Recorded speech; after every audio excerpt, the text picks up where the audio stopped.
Section 125 CrPC यानी कि maintenance case को लेकर कर्नाटका हाई कोर्ट से एक बहुत ही इंटरेस्टिंग एक जजमेंट पास हुआ है।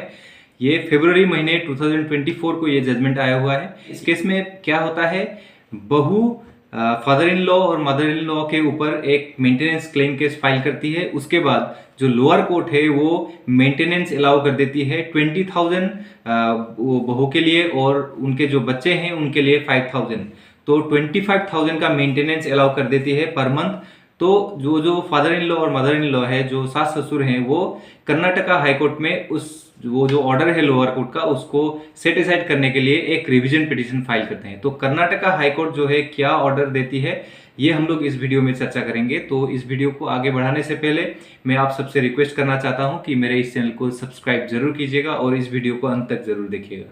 ये जो केस है ये इन दो पार्टी के बीच में होता है। ये जो केस है इसमें क्या होता है, ये जो लेडी है जिन्होंने मेंटेनेंस क्लेम किया है उनके जो हस्बैंड है वो गुजर जाते हैं। गुजरने के बाद ये जो लेडी है उनके जो इन लॉ पेरेंट्स हैं, उनके जो सास ससुर हैं, उनके ऊपर सेक्शन 125 सीआरपीसी का पिटीशन फाइल कर देती हैं। उनका कहना होता है कि उनके पति के गुजरने के बाद उनके जो इन लॉज हैं, उनके जो इन लॉ पेरेंट हैं, वो उनको मेंटेन नहीं कर पा रहे हैं, तो उन लोगों को मेंटेन करना चाहिए बोल के एक पिटीशन फाइल करते हैं लोअर कोर्ट में।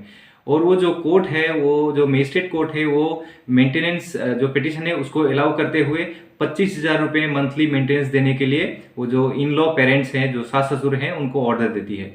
ये जो लोअर कोर्ट का ऑर्डर है मेंटेनेंस को लेकर, ये ऑर्डर से नाखुश होकर जो पेरेंट्स हैं, जो सास ससुर हैं, वो कर्नाटका हाई कोर्ट में एक रिवीजन पिटीशन फाइल कर देते हैं इसको सेट असाइड करने के लिए। कर्नाटका हाई कोर्ट दोनों पक्षों को अच्छी तरीके से सुनने के बाद कर्नाटका हाई कोर्ट बोलती है कि हम लोगों को सेक्शन 125 सीआरपीसी जो है उसको अच्छी तरीके से समझने की जरूरत है। उसके बाद कर्नाटका हाई कोर्ट जो है सेक्शन 125 सीआरपीसी को अच्छी तरीके से डिस्क्राइब करती है। सेक्शन 125 सीआरपीसी में क्या बोला गया है, order for maintenance of wives, children and parents.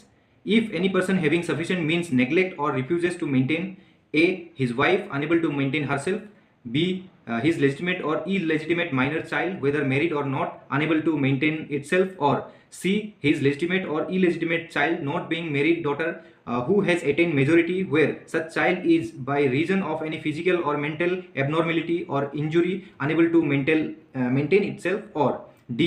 his father or mother unable to maintain himself or herself। तो ये बात बोला गया है सेक्शन 125 सीआरपीसी में। तो सेक्शन 125 सीआरपीसी को क्लोज रीडिंग करने के बाद ये समझ में आता है कि सेक्शन 125 सीआरपीसी के मुताबिक वाइफ, चिल्ड्रेन और जो पेरेंट होते हैं वही क्लेम कर सकते हैं मेंटेनेंस उनके हस्बैंड या फिर उनके फादर या फिर उनके सन के ऊपर। तो ये जो सेक्शन है सेक्शन 125 सीआरपीसी, इसको क्लोज रीडिंग करने के बाद कर्नाटका हाईकोर्ट अपना जो ऑब्जर्वेशन है वो पास करती है।